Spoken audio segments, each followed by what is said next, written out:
chaîne. Bien-aimés dans le Seigneur, je vous salue tous au nom de notre Seigneur Jésus-Christ. Là où vous êtes, si vous êtes dans la journée, bonjour, le soir, bonsoir. Bienvenue sur notre chaîne Mahanaim Christian Center TV. Là où vous êtes, je vous salue encore. Bienvenue. Nous continuons avec notre émission de la fois passée sur le retour du Christ. C'est la continuité. Je vais encore continuer avec cela aujourd'hui. Je vous salue encore. Dans le nom de notre Seigneur Jésus-Christ, abonnez-vous massivement, like, aimez notre émission, partagez cela.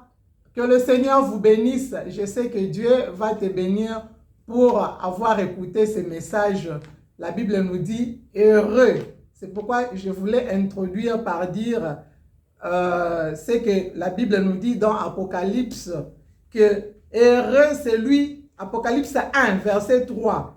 La Bible nous dit heureux c'est lui qui lit et ceux qui entendent les paroles de la prophétie et qui gardent les choses qui y sont écrites, car le temps est proche. Toi qui es en train de me suivre, tu es heureux. Même si tu avais des problèmes, laisse-moi te dire que Dieu te rend heureux puisque tu es en train de suivre ces histoires de la fin de temps. Le temps est proche. La venue de notre Seigneur Jésus-Christ est proche. Le retour du Seigneur Jésus-Christ est proche. Donc toi qui suis, tu es vraiment heureux. Partagez, like, abonnez-vous. Donc c'est ça. Je continue avec le retour du Christ. J'ai parlé la fois passée dans l'autre émission. Aujourd'hui, nous continuons. Je voulais seulement donner le rafraîchissement pour ceux qui ont oublié ou ceux qui n'avaient pas suivi. J'avais parlé que le retour du Christ, le premier retour du Christ sera libéral. Donc, ça sera individuel. C'est dans 4 étapes que j'avais énumérées. Les 4 étapes, il y a d'abord les signaux donnés à la voix d'un archange et au son de la trompette de Dieu descendra du ciel. La trompette de Dieu descendra du ciel. Le Seigneur Jésus-Christ va descendre avec un cri. J'avais parlé donc 10 choses. Il y a d'abord la voix du Seigneur Jésus-Christ qui descend du ciel. Il y a le cri de notre Seigneur Jésus-Christ et il y aura encore le cri de la voix. Il y aura la voix de l'archange que nous allons entendre et puis il y aura les trompettes et ceux qui sont morts en Christ. Premièrement, d'abord, ils vont ressusciter. Ils vont prendre un corps nouveau, incorruptible. Et ceux qui sont vivants, ils vont changer dans un autre corps en un clin d'œil. Et tout le monde, ceux qui sont ressuscités et ceux qui étaient vivants, qui changent dans un autre corps, nous allons tous rencontrer l'époux dans les airs. Donc ça sera l'enlèvement des vivants et de ceux-là qui étaient morts, ils seront ressuscités, ils seront aussi enlevés. Nous allons rencontrer le Christ dans les airs. C'était ce que je parlais. Si nous pouvons lire cela dans 1 Thessaloniciens 4, verset 13 jusqu'à 17, on parle de cela. Paul nous dit, il veut que nous ne puissions pas être ignorants sur la venue du Seigneur Jésus-Christ. Nous devons connaître, nous devons savoir ce qui va arriver et l'Église doit être réveillée, l'Église doit être éveillée, l'Église doit connaître que tous les signes sont déjà accomplis, le temps est proche. L'exemple que Jésus nous avait donné pour les figuiers. Les figuiers, quand nous voyons l'arbre et les feuilles en train de changer, nous savons déjà que c'est la saison d'hiver qui s'approche. Nous devons nous positionner. Nous devons savoir que le temps est proche. Mais nous ne savons ni l'heure, ni le moment, ni les jours. J'ai donné les exemples de Daniel la fois passée. J'ai donné l'exemple des gens dans l'île de Patmos. Dieu ne lui a pas permis de dire les jours ou les temps. Donc, c'est un secret. C'est pourquoi on appelle le retour secret. Donc, Dieu se réserve de ça lui-même. C'est un domaine réservé de Dieu. Donc, il se réserve ses secrets pour les jours et les moments. C'est lui seul qui connaît. Donc, ça va se faire. Nous devons voir la foi que Jésus-Christ reviendra et ça sera soudain. Et puis, cet avènement se fera d'une manière donc inexpectable. Donc, on ne sait pas le moment. Alléluia. Nous devons être à l'expectance de cet avènement. Nous devons savoir que Jésus-Christ reviendra. C'est comme ça qu'il a dit dans Jean 14, verset 1 à 3. Il a dit que vos cœurs ne se troublent point. Croyez en Dieu. Ceux qui ne croient pas en Dieu, vous devez croire en Dieu. Vous devez croire en Jésus-Christ, qu'il reviendra nous prendre avec lui. Il est parti nous préparer une place. Quand nous lisons ces versets de Jean 14, verset 1 jusqu'à 3, il dit, je ne vais pas vous préparer une place, je reviendrai vous prendre avec moi. Donc, nous devons avoir la foi que Jésus-Christ reviendra nous prendre, que le moment est proche, nous ne savons pas le temps, mais il reviendra nous prendre en tant que son Église. Lui, en tant que l'époux, il reviendra prendre son Église. Le temps est proche. Jésus-Christ reviendra pour nous enlever. Le premier retour, ça sera l'enlèvement. Ça sera libéral, ça sera individuel. Il se garde un secret pour lui-même pour le temps. Nous ne savons pas le temps. C'est un secret. C'est pourquoi on dit que ça sera secret. Donc, c'est un secret pour Dieu lui-même. Il se réserve cela. Et comme conclusion, j'ai dit que nous devons veiller, prier, être prêts, éviter la distraction. Et aujourd'hui, nous allons parler encore de la suite de ce qui va arriver. J'ai dit, après le retour du Christ, et les chrétiens qui seront enlevés avec Christ dans les airs, ils vont aller dans une fête avec l'époux et ils vont passer du temps ensemble avec l'époux et ils vont passer, il y a deuxième étape, ça sera le tribunal du Christ. C'est ce que je voulais parler encore aujourd'hui sur le tribunal du Christ. Il y aura un moment où les gens vont comparaître au tribunal du Christ.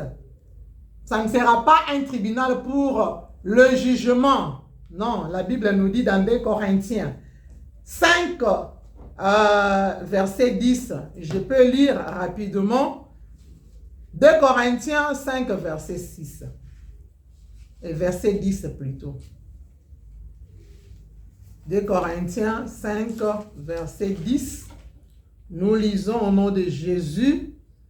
Car il nous faut comparaître devant le tribunal du Christ, afin que chacun reçoive selon le bien ou le mal qu'il aurait fait, en étant dans son corps, selon le bien ou le mal qu'il aura fait étant dans son corps. Donc c'est un tribunal de récompense. On dit afin de recevoir. Nous devons comparaître devant le tribunal afin de recevoir. Donc, c'est un tribunal de récompense. C'est là où Dieu va récompenser tous les chrétiens qui étaient, tout ce que nous avions fait sur la terre. Sache qu'il y a une récompense. Tout ce que tu fais, ne crois pas que c'est en vain. Toi qui te dis, j'ai aidé, je suis fatigué d'aider les gens. Ne te fatigue pas, il y a toujours une récompense. Si tu le fais pour le monde, il y a une récompense pour le monde, mais si tu le fais pour Dieu, sache qu'il y aura une récompense dans le ciel. Tu as ta récompense. Kolembate, toi qui as ce cœur-là d'aider les gens, continuez. Ce cœur-là va te payer. Tes œuvres vont te payer. Tes œuvres vont t'accompagner. Jésus-Christ dit que nous allons comparaître pour avoir une récompense. Nous avons encore 1 Corinthiens 3, versets 11 à 15. Nous lisons rapidement 1 Corinthiens 3, versets 11 à 15.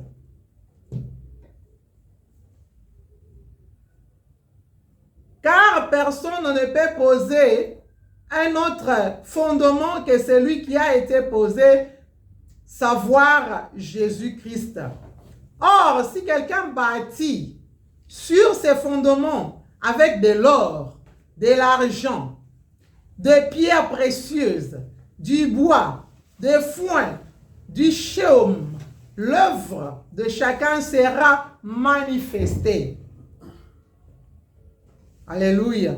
Car les jours la fera connaître, parce qu'elle se révélera dans le fait, et le fait éprouvera ce qui est l'œuvre de chacun.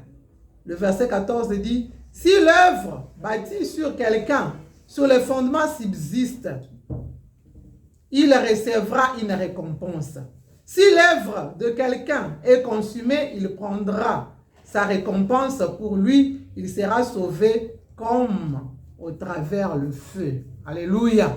On dit qu'il y aura une récompense selon l'œuvre qu'on aurait fait. Donc, tout ce qu'on fait sur cette terre, nous devons savoir qu'il y aura une récompense. Donc, c'est comme l'exemple que la Bible nous dit, c'est comme on fait passer de l'or sur le feu. Alléluia. Quand on fait passer, on voit le résultat. C'est ce qui va se passer. Donc, ça sera une récompense à chaque chose qu'on aura fait sur la terre. Si on a bâti avec des pierres précieuses, avec quoi que ce soit, tout ce que nous allons faire sur cette terre, Dieu nous le rendra. Alléluia.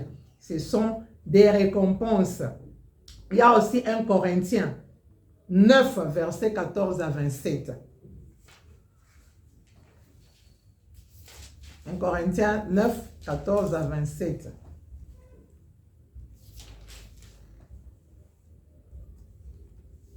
1 Corinthiens 9, 14 à 25, à 27. Alléluia. On nous dit ceci.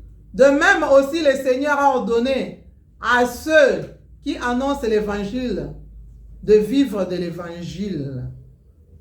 C'est 1 Corinthiens 9, 4 à 27. Sorry, c'est 4 à 27. 1 Corinthiens 9, 4 à 27. N'avons-nous pas le droit de manger et de boire? N'avons-nous pas le droit de mener avec nous une sœur qui soit notre femme comme font les autres apôtres et les frères du Seigneur et s'effacent? Ou bien est-ce que moi seul et Barnabas n'avons pas le droit de ne point travailler, qui jamais fait le service militaire de ses propres frais, qui se plante une vigne et n'en mange pas les fruits? Alléluia. Qui fait paître les troupeaux et ne nourrit pas du lait des troupeaux? Alléluia. Ça, c'est Dieu lui-même qui va récompenser de tous les travaux qu'on aurait fait. Alléluia. Je vais encore parler de 2 Timothée 2, verset 5. 2 Timothée 2, verset 5.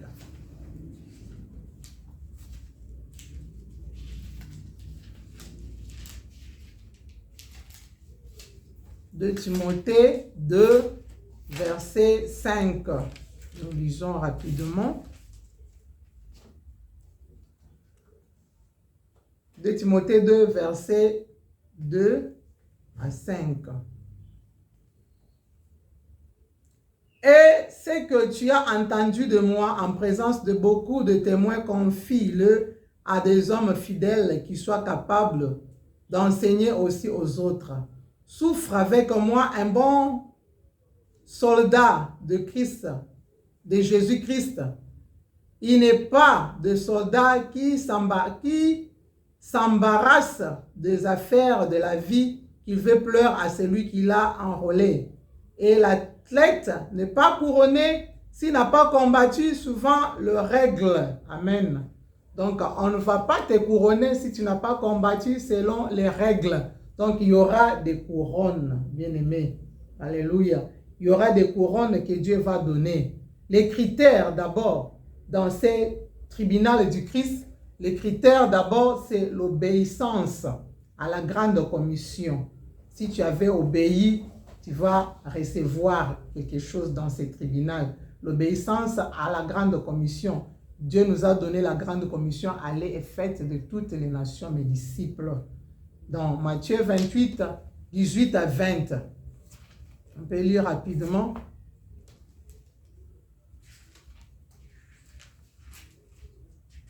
Matthieu 28, 18 à 20. Nous lisons rapidement.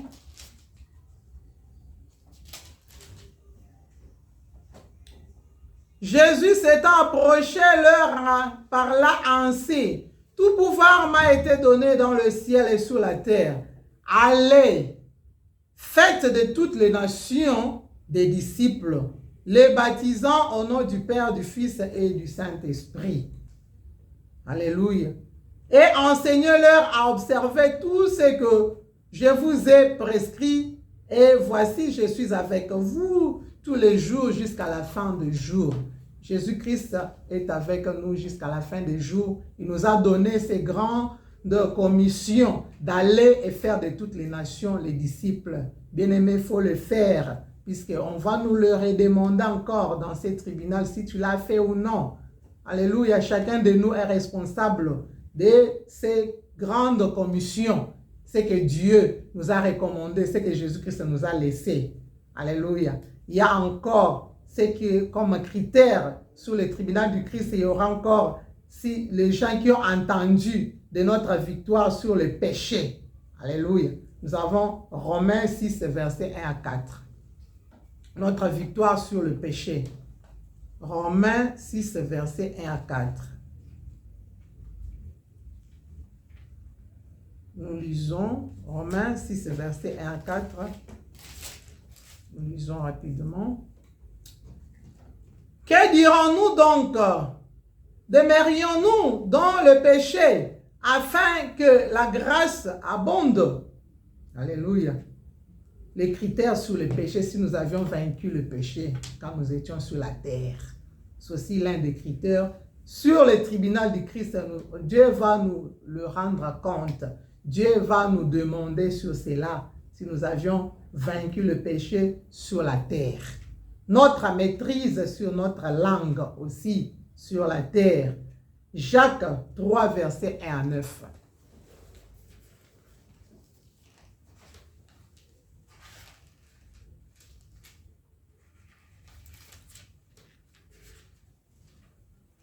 Jacques 3, 1 à 9. Nous lisons. Mes frères, qu'il n'y ait pas parmi vous un grand nombre de personnes. Alléluia.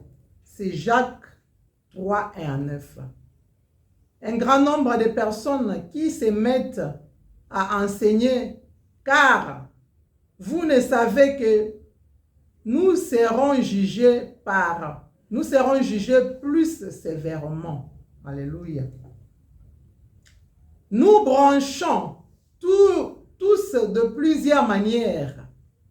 Si quelqu'un ne bronche point en parole, c'est un homme parfait, capable de tenir de son corps en bride. Si nous mettons les morts dans la bouche des chevaux pour qu'ils nous obéissent, nous dirigeons aussi leur corps tout entier. Voici même les navires qui sont si grands et que poussent de vents impétueux, sont dirigés par un très petit gouvernail au gré du pilote. De même, la langue est un petit membre et qu'elle se vante de grandes choses. Voici comme un petit feu peut embrasser une grande forêt. Alléluia. La langue aussi est un fait. C'est le monde de l'iniquité. La langue est placée parmi les membres, suyant tout le corps et enflammant le cours de la vie, étant elle-même enflammée par la guêne. Toutes les espèces de bêtes et d'oiseaux, de reptiles et d'animaux marins sont domptés et ont été domptés par la nature humaine. Mais la langue, aucun homme ne peut la dompter. C'est un mal qu'on ne peut réprimer. Elle est pleine d'un venin mortel. Par elle, nous bénissons le Seigneur, notre Père, et par elle, nous maudissons les hommes faits à l'image de Dieu. Alléluia. Dieu va nous juger sur notre langue. Donc, Saint tribunal du Christ, donc ce sont des récompenses. On va tenir compte de tout cela pour être récompensé. On va tenir compte de notre langue, ce que notre langue a fait, si notre langue a dérouté les gens, puisque avec cette langue, quelqu'un peut dire quelque chose de la haine, ça peut révolter les gens à faire du mal, ça peut aussi aider les gens à faire du bien, ça peut aussi prêcher l'évangile de Jésus, ça peut aussi gagner les âmes vers le Seigneur, ça peut aussi tuer les âmes du Seigneur. Donc Dieu va tenir compte aussi du maîtrise de notre langue dans le tribunal du Christ. Ce n'est pas pour condamner les chrétiens, j'insiste encore, ce tribunal, ce n'est pas pour condamner le chrétien. Romains 8, verset 1. Nous lisons encore Romains 8, verset 1. Romains 8, verset 1. Il n'y a donc pas, il n'y a donc maintenant aucune condamnation pour ceux qui sont en Christ. Quand vous avez reçu le Seigneur Jésus-Christ en tant que Seigneur et Sauveur, bien-aimé, tu n'es plus condamné. Il n'y a plus de condamnation pour ceux qui sont en Christ. Donc, je voulais vous dire que dans le tribunal du Christ, ce n'est pas pour condamner puisque vous avez reçu le Seigneur Jésus-Christ comme Seigneur et Sauveur. Donc, d'office, vous êtes déjà sauvé. D'office, vous serez déjà enlevé. D'office, vous serez dans le ciel avec le Christ. Vous serez dans la fête avec l'époux. Il n'y a pas de condamnation pour ceux-là qui ont reçu Seigneur Jésus-Christ. Ne te condamne pas. Toi qui es en train de te condamner, oh non, avec les gens de péché, je ne serai pas pardonné. Crois au Seigneur Jésus-Christ, il va te sauver. Il va pardonner tout ce que tu as commis comme péché. Et tu n'auras plus de condamnation quand tu as accepté Seigneur Jésus-Christ. Comme Seigneur et Sauveur, tu n'es plus condamné. Les choses anciennes sont passées. Tu es devenu une nouvelle créature. Ne te condamne plus. Enlève l'esprit de culpabilité là où tu es. Tu n'arrives même pas à prier. Tu n'arrives même pas à faire l'œuvre de Dieu. Tu es en train de condamner. Tant que tu as demandé pardon, tu as arrêté de faire le mal. Tu as choisi le chemin de Jésus-Christ. Tu l'as choisi comme Seigneur et Sauveur. Il n'y a plus de condamnation. Donc, dans ce tribunal-là, ce n'est pas pour comparaître, pour être condamné. Je suis en train de donner seulement les critères pour recevoir la récompense.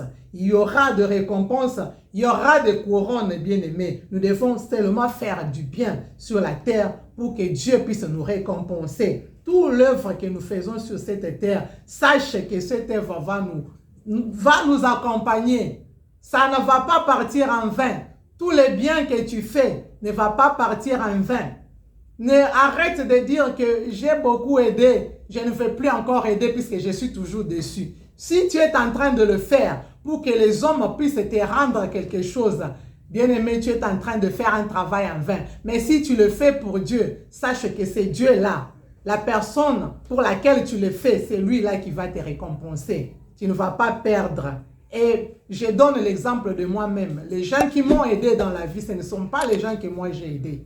Donc, n'expecte pas comme on dit en anglais. Donc, ne t'attends pas des gens que toi tu aides pour qu'ils puissent te rendre quelque chose, pour qu'ils puissent t'aider dans le futur. Si ces gens-là vont t'aider dans le futur, c'est Dieu qui t'aide, c'est Dieu qui utilise ces gens-là. C'est Dieu qui touche ces gens-là pour qu'ils puissent faire quelque chose du bien pour toi. Mais ne t'entends pas de gens de quelque chose du bien, mais attends-toi de Dieu. C'est Dieu qui paye. Il peut te payer ici sur la terre et plus encore dans le ciel. C'est pourquoi il a dit, cherchez premièrement le royaume du ciel et le reste vous sera donné par surplice. Pierre a demandé à Jésus, nous t'avons suivi, nous avions tout laissé. Nous avions laissé nos activités, nous t'avons suivi. Qu'est-ce que nous allons gagner? Il a dit, sur cette terre, vous allez gagner au centuple. Et dans le royaume des cieux, la vie éternelle. Donc Dieu va se souvenir de toi, de tous les bienfaits que tu fais sur la terre. Il va te payer d'abord ici sur la terre. Dans un autre canal, n'attends pas. À travers les gens que tu as aidés, non, dans un autre canal, Dieu va toujours te rendre ces biens-là. Et dans le royaume des cieux, tu as déjà la vie éternelle et tu auras encore la récompense dans ces tribunaux du Christ. Dans tous les biens qu'on aura fait, sache-le que ça ne va pas partir en vain. Dieu garde cela quelque part. Il écrit cela dans les livres des souvenirs. Dieu va te les rendre encore plus tard. C'est pourquoi Salomon, qui était sage, il dit encore dans ses livres, il dit, jette ton pain sur les eaux. Alléluia. Il dit, jette ton pain sur les eaux, tu le reprendras plus tard. Alléluia. Il dit, jette ton pain sur les eaux, tu l'auras encore plus tard. Est-ce que quelqu'un peut jeter le pain sur les eaux et puis avoir le pain? C'est un langage qui veut dire que tout ce que tu fais comme bien, tu l'auras encore plus tard d'une autre manière. Donc Dieu va te souvenir de toi d'une autre manière ici sur la terre et puis dans le ciel à travers les récompenses qu'il a réservées. Alléluia. Et il y a encore des couronnes que Dieu va donner. Nous avons au moins 5 couronnes. Nous avons la première couronne, la couronne de vie pour le martyr. Nous avons Apocalypse 2, verset 10. Apocalypse 2, verset 10, nous lisons, « Ne crains pas ce que tu vas souffrir. Voici le diable jettera quelqu'un de vous en prison afin que vous soyez éprouvés. Et vous aurez une tribulation de 10 jours.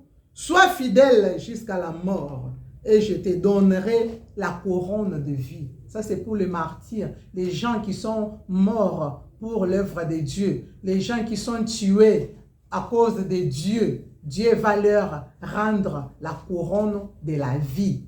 Pour les gens qui sont en train d'être martyrisés, les chrétiens qui sont en train de souffrir la persécution. Bien-aimés, nous sommes en train de prier pour eux. Mais ceux qui m'entendent, s'ils sont en train de subir la persécution, dans la prison, d'être tués, sache qu'il y a une couronne de vie. Don't worry, ne t'en fais pas. Même si on tue ces corps, Dieu va te donner un autre corps. Dieu va te donner encore la vie. Tu auras la couronne de la vie. C'est ce qu'on vient de lire.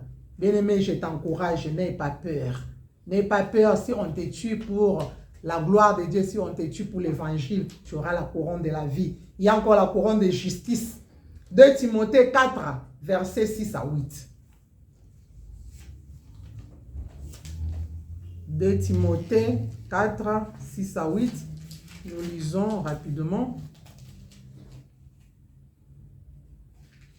2 Timothée 4, 6 à 8.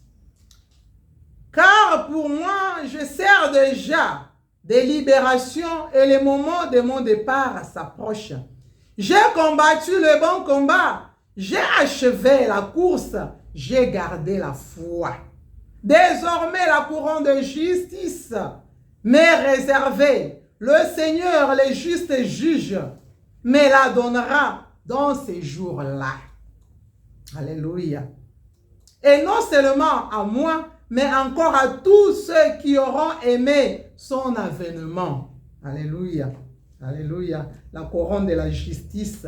Paul est en train de nous dire qu'il a achevé un bon combat et la couronne de la justice lui attend. Dieu va lui donner la couronne de la justice et va aussi donner à tout le monde, alléluia, à tout le monde qui seront enlevés, tout le monde qui sera dans le tribunal du Christ recevra aussi cette couronne de la justice, alléluia. Cette couronne nous est réservée pour ces jours-là. Il y a encore je viens de lire 2 Timothée 4, 6 à 8. Il y a encore la couronne de gloire. Il y a 2 Timothée 4, 1 à 8. 2 Timothée 4, 1 à 8. Je t'en conjure devant Dieu et devant Jésus-Christ, qui doit juger les vivants et les morts, et au nom de son apparition et de son royaume. Prêche la parole. Alléluia. Prêche la parole, insiste en toute occasion favorable ou non, reprend, censure, exhorte avec toute douceur et en instruisant. Alléluia. Dieu va donner la couronne de la gloire. Dieu va donner la couronne de la gloire. De Timothée 4, 1 à 2. Il y a encore la couronne incorruptible. Philippiens 3, 13 à 14.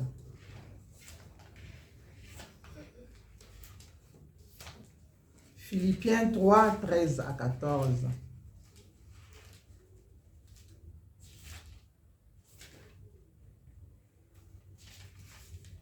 Philippiens 3, 13 à 14.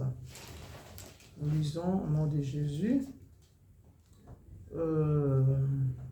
Frères, je ne pense pas l'avoir saisi, mais j'ai fait une chose, oubliant ce qui est en arrière et me portant vers ce qui est en avant. Je cours vers le but pour remporter le prix de la vocation céleste de Dieu en Jésus-Christ. Alléluia. Versets 13 à 14, Paul nous dit qu'il est en train de regarder en avant ce qu'il va remporter, le prix de la vocation céleste. C'est la couronne incorruptible. Il ne regarde pas ce que le monde fait, mais il regarde ce que Dieu veut. Il y a encore la couronne d'or sur la tête de tous les croyants. Ça, c'est pour tout le monde qui sera enlevé. Il y aura une couronne d'or. C'est dans Apocalypse 5, verset 10.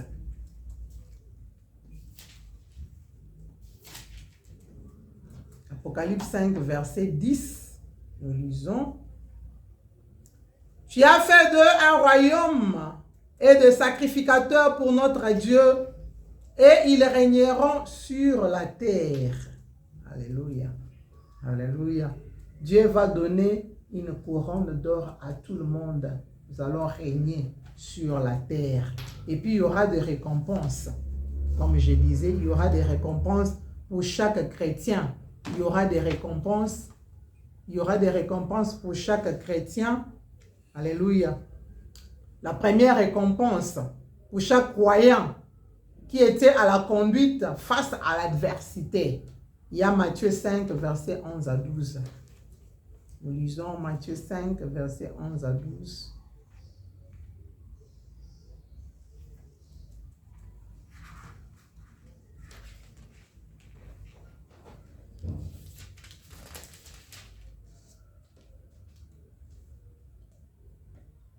Matthieu 5, versets 11 à 12. Heureux serez-vous lorsqu'on vous outragera, qu'on vous persécutera et qu'on dira faussement de vous toutes sortes de mal à cause de moi. Alléluia. 12, il dit, réjouissez-vous et soyez dans l'allégresse, parce que votre récompense sera grande dans les cieux, car c'est ainsi qu'on a persécuté les prophètes qui ont été avant vous. Alléluia. Il y aura des récompenses pour chaque croyant selon sa conduite face à l'adversité. Donc, je voulais parler de persécution. Ceux qui sont persécutés, ceux qu'on te parle du mal, il ne faut pas rendre le mal pour le mal. On parle du mal contre vous, on fait des fausses accusations. Alléluia. Je vais encore répondre sur cela. 11. La Bible nous dit, heureux serez-vous lorsqu'on vous outragera, lorsqu'on vous persécutera, on dira faussement de vous toutes sortes de mal à cause de moi. Quand vous avez choisi Jésus-Christ, attendez-vous qu'on va dire toutes sortes du mal. Le diable ne va pas aimer l'évangile. Le diable ne va pas aimer la manière dont tu es en train de parler de Jésus-Christ. Il va te blasphémer. Il va parler du mal. Si Jésus-Christ lui-même, on lui a appelé Belzéboul, si on l'a critiqué, on a dit du mal sur lui, à combien plus forte raison, nous, les chrétiens, nous qui le suivons, nous, ses co-héritiers, nous qui sommes ses adeptes, à combien plus forte raison, quand on t'insulte, tu te fâches. Non, sache que Jésus-Christ, on l'avait insulté. Sache que Jésus-Christ, on a parlé du mal contre lui. Jésus-Christ nous dit, réjouissez-vous. Soyez dans l'allégresse, parce que votre récompense sera grande dans le ciel.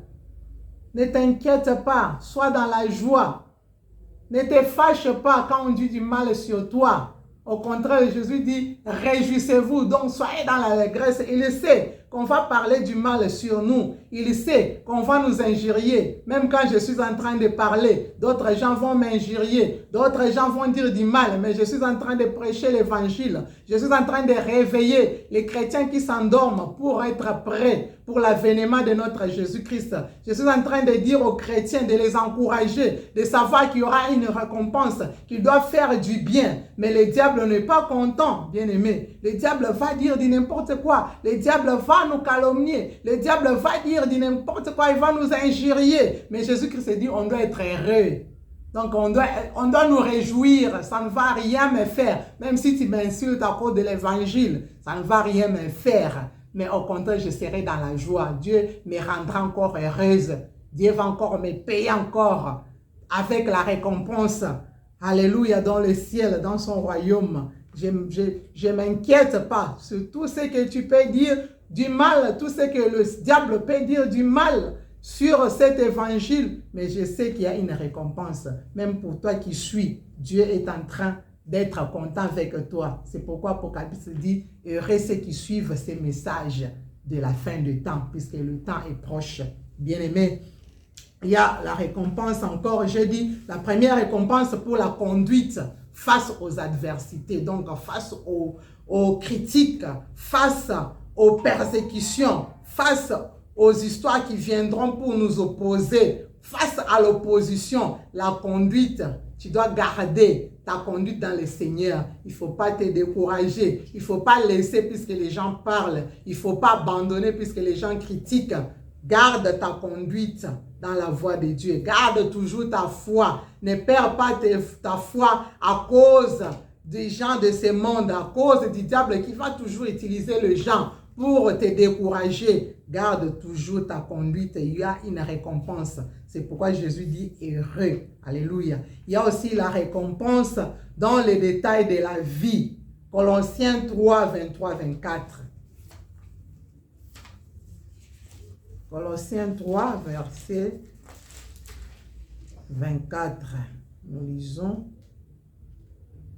Sachant que vous recevrez du Seigneur l'héritage pour récompense, servez Christ le Seigneur.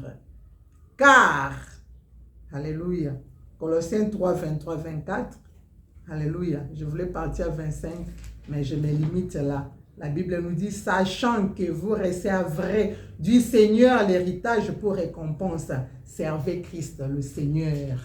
Donc, le royaume des cieux sera notre héritage. C'est une récompense que Dieu nous donne. Nous devons servir l'Éternel. Servez l'Éternel Dieu. Il va vous récompenser pour le service que vous rendez pour lui, pour l'œuvre que vous faites. Dieu va récompenser. Même si le monde peut vous haïr, même si le monde peut faire du n'importe quoi, peut dire du n'importe quoi, mais servez l'Éternel. C'est lui qui va récompenser. Alléluia. Il y a encore dans la récompense, dans la vérité, en gardant la parole de Dieu. Apocalypse 3, verset 10 à 11.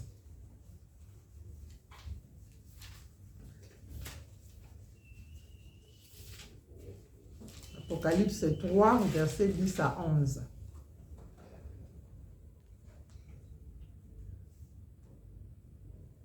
Nous lisons. Parce que tu as gardé la parole de la persévérance en moi, je te garde aussi à l'heure de la tentation qui va venir sur le monde entier pour éprouver les habitants de la terre. Alléluia. 11. Je viens bientôt, retiens ce que tu as, afin que personne ne prenne ta couronne. Alléluia. C'est lui qui vaincra. Ça, c'est le verset 12. C'est lui qui vaincra. Je ferai de lui une colonne dans le temple de mon Dieu et il n'en sortira plus. J'écrirai sur lui le nom de mon Dieu et le nom de la ville de mon Dieu. Alléluia. On dit que il ne faut pas que personne prenne ce qui était réservé. Retiens cela. Alléluia. Je viens bientôt et dire retiens ce que tu as afin que personne ne prenne. Donc retiens la foi que tu as. Il ne faut pas perdre cela. Il ne faut pas laisser qu'une autre personne prenne ce que tu as. Bien-aimés dans le Seigneur, il y a une récompense pour nous. Alléluia. Il y a une récompense pour tout celui qui vaincra. L'Éternel Dieu nous dit que son nom, alléluia, son nom sera écrit. J'écrirai sur lui les noms de mon Dieu et les noms de la ville de mon Dieu, de la nouvelle Jérusalem qui descend du ciel d'auprès de mon Dieu et mon nom nouveau. Que celui qui a des oreilles entende ce que l'Esprit dit aux églises. Donc nous ne devons pas perdre ce que nous avons fait sur la terre. Nous ne devons pas perdre, bien-aimés. Nous devons garder. Nous devons garder, bien-aimés, Jésus-Christ que nous avions reçu. Nous ne devons pas perdre Jésus à cause du soir de ce monde. Nous ne devons pas perdre. Ça ne sert à rien de gagner le monde et puis perdre la vie éternelle. Ça ne sert à rien d'avoir tout dans le monde et à la fin partir en enfer. Il y a le ciel. Jésus nous a réservé le ciel. Bien-aimé dans le Seigneur, je t'encourage à t'abonner sur cette émission. Je t'encourage à aimer. Que l'Éternel Dieu te bénisse. Partage aussi, partage. Que l'Éternel Dieu te bénisse là où tu es. Jean 14, versets 1 à 3. Que votre cœur ne se trouble point. Croyez en Dieu, croyez en moi. Il y a plusieurs demeures dans la maison de mon Père. Si cela n'était pas, je ne vous l'aurais pas dit. Je vais vous préparer une place. Et lorsque je m'en serai allé et que je vous aurai préparé une place, je reviendrai. Alléluia. Il dit, je reviendrai. Et je vous prendrai avec moi afin que là où je suis, vous y soyez aussi. Donc Christ nous dit qu'il reviendra et notre cœur ne se trouble point. Malgré qu'il y a le trouble dans le monde, il a dit que vous ne soyez pas troublés. Il doit revenir pour nous prendre avec lui, pour que nous soyons là où il est. C'est là où ça sera le retour du Christ. Alléluia, bien-aimés. Il y a beaucoup d'histoires dans le monde actuellement, mais Jésus-Christ nous dit que votre cœur ne se trouble point. Ne soyez pas dans le trouble. Alléluia. Même si on vous combat, la Bible nous dit, ils vous feront la guerre, mais ils ne vous vaincront pas, car Christ a vaincu le monde. Jésus-Christ reviendra pour nous prendre. Il est parti préparer une place pour nous. Il reviendra pour nous prendre. Là, on parle du premier retour du Christ. Ça sera libéral, bien-aimé. Ça sera individuel. Le Christ va rentrer d'une manière individuelle. La première des choses, dans ces retours du Christ, il y aura le Christ qui descendra du ciel. Jésus-Christ va crier quand il descend. Et on entendra la voix de l'archange. Alléluia. Et puis, il y aura encore la trompette de Dieu qui va sonner. Les morts en Christ vont ressusciter. Et puis nous qui sommes vivants, nous allons changer dans un autre corps incorruptible. Nous allons revêtir ce corps-là pour aller nous tous avec le mort qui sont ressuscités. Et nous qui sommes vivants, nous allons ensemble à la rencontre de l'époux. Ça va se faire en un clin d'œil. Donc au même moment, les histoires vont se faire rapidement. Nous allons rencontrer Jésus-Christ dans les airs. Alléluia. Alléluia. Et on sera là avec le Seigneur. On peut nous lire encore dans le livre de 1 Thessaloniciens 4, verset 13. Je lis rapidement au sujet du retour de Christ. 1 Thessaloniciens 4, verset 13. 1 Thessaloniciens 4, verset 13. Nous ne voulons pas, frères, que vous soyez dans l'ignorance au sujet de ceux qui dorment, afin que vous ne vous affligez pas comme les autres qui n'ont point d'espérance. Alléluia. Car si nous croyons que Christ est mort et qu'il est ressuscité, croyons aussi que Dieu ramènera par Jésus et avec lui ceux qui sont morts. Voici en effet ce que nous déclare. Voici en effet ce que nous vous déclarons d'après la parole du Seigneur. Nous les vivants, restés pour l'avènement du Seigneur, nous ne devancerons pas ceux qui sont morts. Alléluia. Car le Seigneur lui-même a un signal donné. Alléluia. On dit d'abord un signal donné. À la voix d'un archange et au son de la trompette. Ce sont les trois choses qui vont d'abord se dérouler pendant ces temps-là. C'est pourquoi le chrétien, les enfants de Dieu, c'est pourquoi le croyant, nous devons être alertés. Nous devons éviter la distraction pour être prêts, pour entendre. Alléluia. Pour entendre cet signal. On dit, car le Seigneur lui-même a un signal donné à la voix de l'archange et au son de la trompette de Dieu. Alléluia. Et au son de la trompette de Dieu descendra du ciel. Et les morts en Christ ressusciteront premièrement. Ensuite, nous les vivants qui serons restés, nous serons tous enlevés. Nous serons tous ensemble enlevés avec eux sur les nuées à la rencontre du Seigneur dans les airs. Et ainsi nous serons toujours avec le Seigneur. Consolez-vous donc les uns les autres par ces paroles. Bien-aimé, je veux que tu puisses avoir l'espoir que l'époux revient malgré ton temps de solitude, ton temps de problèmes. Tu es resté longtemps en train de te lamenter. Tu ne trouves pas de solution à ce que tu es en train de traverser. Mais Paul nous donne encore l'assurance.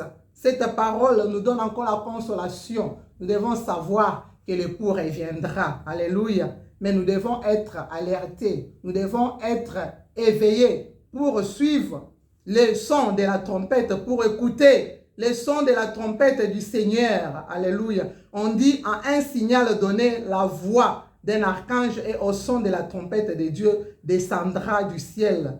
Alléluia. Les sons de la trompette, nous devons écouter les sons de la trompette. Nous devons écouter la voix d'un archange, les sons de la trompette. Alléluia. Et puis, nous allons aller, après ces sons de la trompette, les vivants vont changer en un clin d'œil. Nous allons changer, nous ne serons pas dans ces corps corruptibles, dans ces corps qui est malade, dans ces corps qui a des problèmes. Ce corps va changer en un clin d'œil pour prendre un nouveau corps, pour prendre un corps nouveau, un corps qui est ressuscité. Ça sera comme si nous étions morts et puis ressuscités, mais pendant que nous sommes vivants, ce corps va changer en un corps glorieux. Et puis ceux qui sont morts en Christ, ils vont aussi ressusciter avec un nouveau corps, un corps glorieux, un corps incorruptible. Ensemble, les vivants et ceux qui sont ressuscités, nous allons tous à la rencontre de l'époux dans les airs. Bien-aimé, je veux que tu puisses être vraiment alerté, que tu puisses connaître. Paul nous dit, il ne faut pas que nous soyons ignorants. Il faut que nous soyons prêts. Alléluia. Il faut que nous soyons éveillés. Alléluia. Il faut que nous puissions savoir que Christ reviendra. Il faut que nous soyons éveillés. Marc 13, verset 33 à 37. La Bible nous dit, veillez, priez. C'est là où je vais chuter. Marc 13, verset 33 à 37. Prenez garde. Veillez et priez, car vous ne savez quand ce temps viendra. Il en sera comme d'un homme qui partant pour un voyage, laisse sa maison, remet l'autorité à ses serviteurs, indique à chacun sa tâche et ordonne au portier de veiller. Veillez donc, car vous ne savez quand viendra le maître de la maison, ou le soir, ou au milieu de la nuit, ou au chant du coq, ou le matin. Craignez qu'il ne vous trouve endormi à son arrivée soudaine. Ce que je vous dis, je le dis à tous, veillez. Alléluia. Dieu est en train de nous dire dans sa parole que nous devons veiller. car nous ne savons ni le temps, nous ne savons ni les jours. C'est comme le maître de la maison. Jésus-Christ est le maître de notre vie. Il nous a donné cette vie, il nous a donné ses corps, juste pour manager ces corps. Nous sommes des managers. Tout ce que nous avons appartient à Dieu. Nous n'avons rien. Nous étions venus sur cette terre avec rien. De la même manière que nous étions venus, c'est de la même manière que nous allons rentrer. Nous allons lui rendre compte. C'est lui le maître de tout. Mais la Bible nous dit que nous devons veiller. Car nous ne savons ni le moment où le maître viendra pour nous demander les comptes. Ça sera soudain. Il viendra nous surprendre. On doit être prêt avec tout ce qu'on aura fait sur cette terre. Ça ne sert à rien de gagner tout sur la terre et puis de rater ces jours-là, de l'avènement de l'époux, du maître qui reviendra. Bien-aimé, Jésus-Christ nous met en garde. Bien-aimé, nous devons être mis en garde. Nous devons connaître qu'il reviendra soudainement. Nous devons être préparés. Nous devons être préparés. Nos cœurs doivent être préparés à la rencontre de l'époux qui reviendra. Nous ne devons pas rater cet avènement de Jésus-Christ. C'est un grand événement dans la Bible. C'est pourquoi on a plus mentionné cela plusieurs fois par rapport à la première venue. La première venue, Ésaïe nous a dit, un enfant nous est donné, un enfant nous est né, un fils nous est donné. C'est quand il était venu en tant qu'enfant, un fils pour nous sauver. Alléluia. Et puis il doit encore rentrer maintenant pour nous prendre, pour que nous puissions être avec lui dans la gloire. Je voulais que toi qui suis cette émission, toi qui suis cette prédication, que l'Éternel puisse vraiment t'aider, que l'Éternel puisse nous aider ensemble, que nous ne puissions pas rater cet avènement du Seigneur Jésus-Christ. Évitons la distraction, veillons. Alléluia. Soyons dans l'alerte. Soyons alertés. Le temps est mauvais. Nous devons être alertés. C'est un temps où nous passons, c'est un temps très difficile. Le diable cherche à distraire d'autres personnes avec plusieurs choses pour que nous puissions rater ces moments. Nous devons éviter la distraction. Nous devons éviter la médisance. Nous devons éviter la calomnie. Nous devons éviter toutes choses qui te ramènent loin de Dieu pour rater cet avènement. Nous devons rentrer. Les chrétiens qui sont ni chauds ni froids, qui ne savent pas leur poser leur tête, c'est le moment. Je suis en train de faire un appel que nous puissions rentrer à Christ, que nous puissions être attachés à lui. Ceux qui avaient abandonné Jésus-Christ, revenez, recevez-lui encore comme Seigneur et Sauveur, renouvelez encore votre engagement avec lui pour le rencontrer dans les airs. Bien-aimés, que l'Éternel Dieu vous bénisse, vous qui suivez cette émission, soyez bénis. Alléluia. Puisque même dans Apocalypse, Jean dans l'île de Patmos, il dit, c'est lui qui est en train d'écouter ces messages de la fin de temps. Il est béni. Alléluia. Toi qui suis ces messages, tu es béni. Ne regarde pas la distraction puisque le diable cherchera à te distraire. Le diable cherchera à mener des problèmes pour que tu ne puisses pas suivre le chemin de Dieu, pour que tu puisses entrer dans la distraction et puis perdre tout. Le diable viendra avec les polémiques, ne suis pas tout cela, mais sois concentré pour rencontrer l'époux. Que l'Éternel Dieu vous bénisse.